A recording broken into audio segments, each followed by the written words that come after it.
I'm Geraldine Ralph, also known as the Daycare Diva. Welcome to my channel. My channel is everything early childhood. I have an early childhood program in my home, and I also shoot family portraits, and I document all of the learning activities that all the children in my play space engage in. So today we're going to talk about play. A lot of people in early childhood development are noticing that children don't know how to play, guys. And part of the reason is that obviously screen time is a big issue. So we're going to talk today about different kinds of play. What I'm noticing is that there's a lot of education around a lot of marketing and education around why all these apps are important, but there's not so much marketing and education around play. Why is play important? As a parent, we all want our children to have the edge, right? We want our kids to be the most creative, the brightest, the funniest, the most well-educated kid that they can possibly be. And when I talk to parents about all of the apps, well, I put my child on this app because I wanted them to learn this thing. And a lot of it has to do in early childhood with understanding numbers and understanding letters, of course, right? I mean, we all want our children to be able to read well. But what parents don't understand is that play is really important for developing those early literacy skills. So we're going to talk today about interpersonal play. There are so many different kinds of play, guys, that your head would just explode if you knew how much these little guys are learning through play. So it's my job. I want to educate you about that. I want to create content that helps you understand how play is important for your children and how it's necessary and what your children are getting out of playing, right? So it's really easy to see kids running around and being silly and just think, oh, whatever, like they're not really like doing anything, like it's all this scattered energy.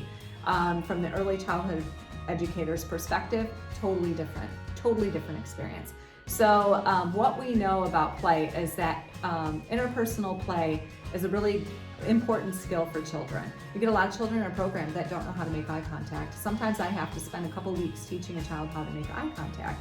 Sometimes it's just based on their age. Sometimes it's based on their, whatever is happening at home. And sometimes it's just, whatever, they're kind of scattered, so they're all over the place. The first thing that I like to do is engage in interpersonal play with the child. So when I get a new child in the program, they're working with me. I keep them on my hip a lot, or I start doing a lot of joint attention activities. So a joint attention activity might be playing cards or playing balls. So anything that I can do that I know is of interest to the child to get them looking at the object, and then I start talking to them and start building a relationship. And you also see this with other children interacting with each other. Another form of interpersonal play is like running, chasing, tickling games where the children are playing hide and seek, games where the children are poking around, a door or whatever, or engaging with each other and getting each other's attention. This kind of play is really important for your children because what they're learning during the time that they're doing this is how to get somebody to engage with them, how to make eye contact, how to express themselves non-verbally, and how to read other people's non-verbal cues. This is so important for a lifelong skill. It's also important for later on reading.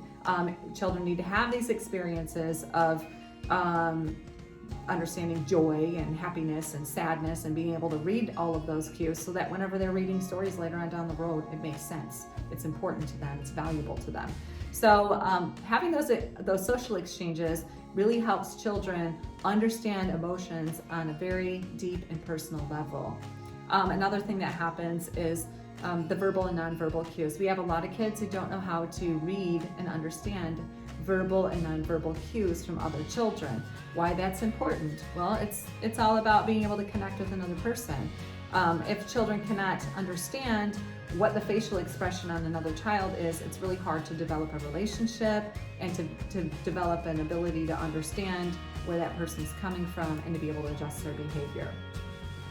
So it's really important for kids to be able to take the perspective of other children. They pick up a lot of language during play because especially in my group, I have children of multiple age groups that are playing with each other, so they're sharing ideas and thoughts through language and being able to adjust their behavior based on feedback. So, you think about it, two children playing a tickling game or maybe playing peekaboo, and one of the children scares the other child.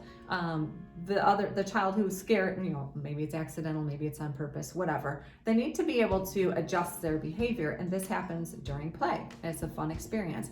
Play is a great stress reducer. Children who play together are much less stressed out. How many of our children have anxiety, guys? Like, seriously. We're looking at all these children that have anxiety or lack confidence, and a big part of the reason is that they don't have the ability to play. So it's really important for your children to be able to engage in interpersonal play. Interpersonal play teaches your children how to read verbal and nonverbal cues, how to explore and take risks, how to build relationships, have a sense of belonging, have a sense of confidence, make eye contact. Guys, eye contact is so important. And learning to take the perspective of other people and adjusting their behavior accordingly. So I hope this helps you today. And if there's something else that you would like to learn, please comment below. It's my job. I really want to create content that educates parents, that helps parents understand how to parent well. I think everybody wants to do it well. And honestly, guys, I don't even know how you're doing it. Like, there's so many parents, like both parents are working, and you get like 4 hours at the end of the day to learn how to be a parent, make dinner, give your children baths, connect with them, catch up with your friends, do whatever you have to do. I don't know how you're doing it. So it's my job, or I would love to create a Cliff Notes version for everything that I have learned in the last 25 years. So you can just pop on by, pick up some skills, take them to the playground, and create the relationships that you want to have with your children. So I hope you all have an incredible, happy, blessed day.